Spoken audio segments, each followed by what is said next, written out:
જૂનાગઢમાં સ્વચ્છતાના દાવાઓ પોકળ, શાળા નજીક ગંદકીનું સામ્રાજ્ય. જૂનાગઢ મહાનગરપાલિકા હદ વિસ્તારમાં આવેલી પીએમ શ્રી કન્યા શાળા નંબર 4ની બિલકુલ નજીક કચરાના મોટા ઢગલા જોવા મળી રહ્યા છે. સમગ્ર મામલે વિરોધ પક્ષના નેતા લલિત પરસાણાએ પણ આપી પ્રતિક્રિયા. બાળકોના આરોગ્ય સાથે ચેડા. શાળાના નાના બાળકો અને સ્થાનિકોના આરોગ્ય સામે મોટું જોખમ ઊભું થયું છે.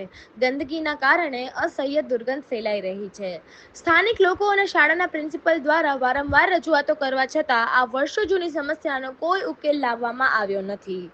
ગિરનાર દરવાજાથી દીવાન ચોક તરફ જતો આ મુખ્ય રસ્તો છે, જે ઉપરકોટ કિલ્લા તરફ જાય છે. પ્રવાસીઓની ભારે અવરજવર હોવા છતાં રસ્તો અત્યંત બિસ્માર હાલતમાં છે. થોડા સમય પહેલા શિક્ષણ મંત્રી રીવાબા જાડેજા આ શાળાની મુલાકાત લીધી હતી. તેમ છતાં તંત્ર દ્વારા સફાઈ બાબતે કોઈ નક્કર કામગીરી કરવામાં આવી નથી. આગામી ચોમાસામાં વરસાદી પાણી અને કચરો ભેગો થતા રોગચાળો ફાટી નીકળવાની સ્થાનિકોમાં ભારે દહેરાટ જોવા મળી છે. આપણે જોઈએ કે સરકાર દ્વારા સ્વચ્છતાની મોટી મોટી વાતો થાય છે, ત્યારે આપણે જોઈએ કે જુનાગઢ મહાનગરપાલિકા હદ વિસ્તારમાં જે ગિરનાર દરવાજાથી દીવાન ચોક તરફ જે સેજની ટાંકી તરફ જે મુખ્ય રોડ જાય છે, એની ઉપર એક પીએમ શ્રી કન્યા શાળા નંબર 4 આવેલી છે. અહીંયા થોડા સમય પહેલા જે આપણા શિક્ષણ મંત્રી છે રીવાબા જાડેજા, એ પણ અહીં મુલાકાત લીધેલી હતી. ત્યારબાદ જોઈએ કે આપણે આજ જે સ્કૂલ છે અને જે પીએમ આપણે જોઈએ કે સ્વચ્છતા માટે આ લોકોને અપીલ કરે છે, પરંતુ આપણે જોઈએ કે અત્યારે અહીં શું હાલત છે. આ જે બાળકો છે એના આરોગ્ય સાથે કેવા ગંભીર ચેડા થાય છે.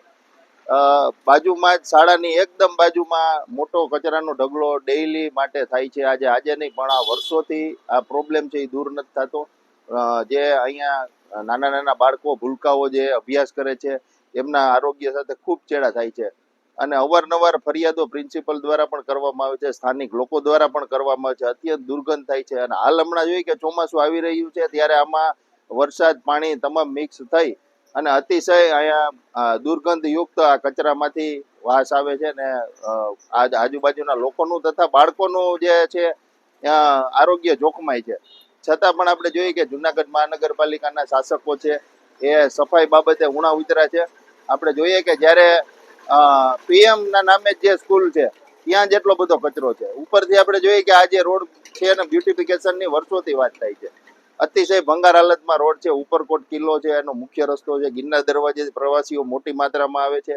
આ રોડ ઉપર અલગ અલગ જગ્યાએ મોટી માત્રામાં કચરાના ઢગલાઓ પડ્યા રહે છે, કોઈ ઉપાડતું નથી. એટલે આ બાબતે આપણે જોઈએ કે જે જુનાગઢ મહાનગરપાલિકાનું સફાઈનું તંત્ર છે એ ખાડી ગયું છે.